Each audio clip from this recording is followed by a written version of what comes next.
Bonsoir à tous et bienvenue dans le carton rouge ce soir. La prolifération anarchique des gares routières dans la ville d'Abidjan, de la chaussée au trottoir en passant par les rues et ruelles des quartiers. Aucun espace n'échappe à ces transporteurs.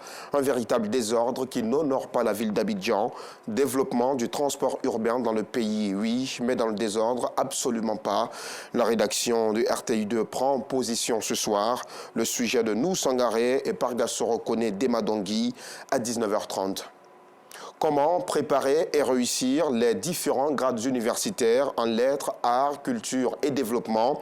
C'est à cette question que veut répondre le groupe de recherche en lettres, arts, culture et développement. L'organisation a tenu ce vendredi 4 novembre 2022 à l'Institut national supérieur des arts et de l'action culturelle une formation à l'intention des chercheurs et enseignants-chercheurs. La réussite aux différents concours du Conseil africain et malgache pour l'enseignement supérieur en était aussi un axe important, comme nous l'explique Clément Boko. Après l'obtention du doctorat, le passage des grades universitaires jusqu'à l'obtention du titre de professeur titulaire n'est pas toujours évident. Une formation à l'intention des postulants pour ce titre est donc nécessaire. Rassemblés au sein de l'Institut national supérieur des arts et de l'action culturelle, ils reçoivent quelques directives de la part de Céline Bikpo, experte en passage de grade au CAMES. Elle entretient ses enseignants-chercheurs et chercheurs sur comment préparer et réussir les différents grades universitaires en lettres, arts, culture et développement. On m'a demandé de venir discuter avec les collègues et leur expliquer comment réussir les grades universitaires. Pour pouvoir concourir aux différents grades, il faut savoir qu'est-ce qu'il faut faire pour réussir. Donc, au sortir d'ici, ils sauront comment faire pour passer leurs différents grades de maître assistant, maître de conférence et professeur titulaire. Au travers de ce séminaire, en tant qu'enseignant-chercheur, nous avons été enrichis à plusieurs niveaux. Ce séminaire que nous venons de suivre, avec l'aide du professeur Bikpo Céline, me permettra de bien monter mon dossier pour le grade de maître de conférence à venir. À l'initiative de ce séminaire de formation, le groupe de recherche en lettres, arts, culture et développement. Il vise à outiller au mieux les enseignants-chercheurs et chercheurs pour une réussite effective au concours de passage de grade au CAMES. À nos jeunes frères qui sont enseignants-chercheurs et chercheurs, le but que nous recherchons, c'est la performance. Parce que vous ne pouvez pas être assistant et ne pas évoluer. Donc c'est un forum de formation qui va leur permettre d'évoluer et d'atteindre le sommet, c'est-à-dire d'être professeur titulaire.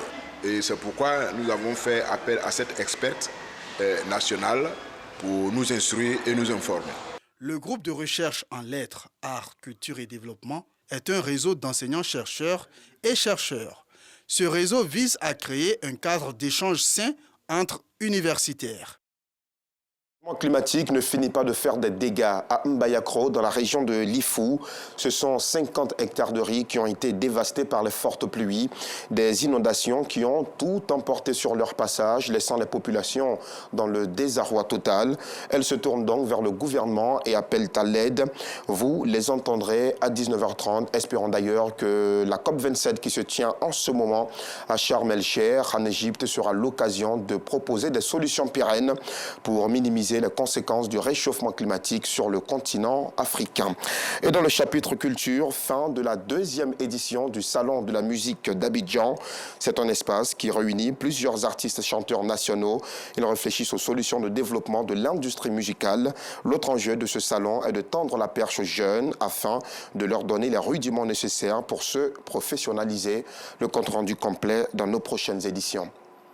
En Ouganda, la fin de l'année scolaire a été avancée de 2 semaines. Elle est fixée désormais au 25 novembre.